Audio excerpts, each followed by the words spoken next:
কিফারা বলে একটা শব্দ আছে, রুহের হায়ের হিসাব।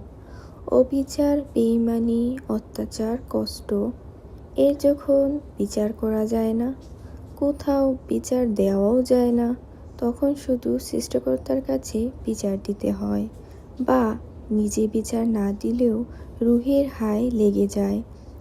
ইসলাম আমাদের মনে করিয়ে দেয় এক সুন্দর ব্যাপার, কিফারা। অনেকে বলে কার্মা, কিন্তু কিফারা তার চেয়েও গভীর।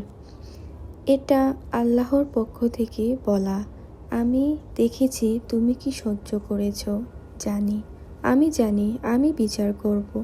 আপনার কিছুই প্রমাণ করতে হবে না, কাউকে বোঝাতেও হবে না আপনি কতটা কষ্ট পেলেন, কারণ আপনি যা হারিয়েছেন তার চেয়েও বেশি কিছু আল্লাহ আপনার জন্য রেখে দিয়েছেন। শান্তি আসবে, আরোগ্য আসবে, ন্যায় আসবে, অন্যায় হলে বিচারও আসবে। আল্লাহর সময়ে, আল্লাহর নিয়মে ধৈর্য ধরেন। ধৈর্য ধরে সে সময় পার করতে হবে, আর বিশ্বাস করতে হবে আপনার সেই নীরব কষ্টগুলো আল্লাহ দেখেছেন। তাই আল্লাহর উপর সব ছেড়ে দিই এখন। ফি আমানিল্লাহ।